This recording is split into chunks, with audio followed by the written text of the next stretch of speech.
Hey guys, it's Erica from Mommy Mix's Closet, fashion inspo for hip and chic moms on the go. And we are in my bathroom today, and I'm gonna go unbox the January Glossy box for you and show y'all what's in it and show you what I'm gonna keep and what I will give away to my friends who don't care if their products are clean or not. No harm to them, you know, it's everybody's choice.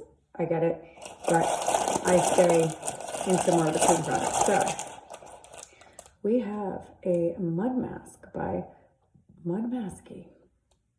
It is a mud mask for your face. It has retinol in it, so obviously, if you have to look at the products and look at the ingredients and see if it's something that you want to use. It doesn't look clean enough for me, so I will be giving that away. I do have the tree scrub, the Tea Hut Sugar Lips scrub. I will definitely be using that. That is more of a clean product. Let's see how it goes on. This is kind of cool. I love a good lip scrub. Tastes pretty good too. And it is a clean product. It's not 100% as clean as I like, but it's pretty close. Candy Cosmetics, I think it must be British. I've never heard of this. Yeah, it is from England,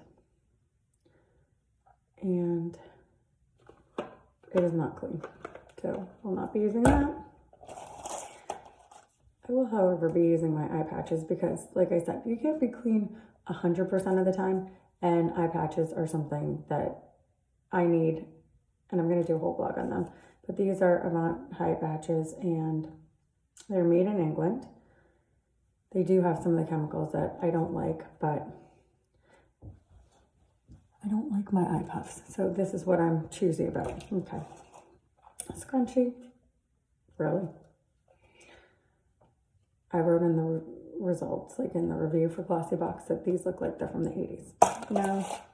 And this, definitely, yes, I will use. It is a clean material. It is made in London. It's from London. It's made in the UK with 100% natural ingredients. So the highlight of the box would be this product, and the eye patches. So you know what? For $21, yeah, this is a pretty good deal. And then you can give away some of the other products to friends if you don't want to use them. All right. Take care, guys.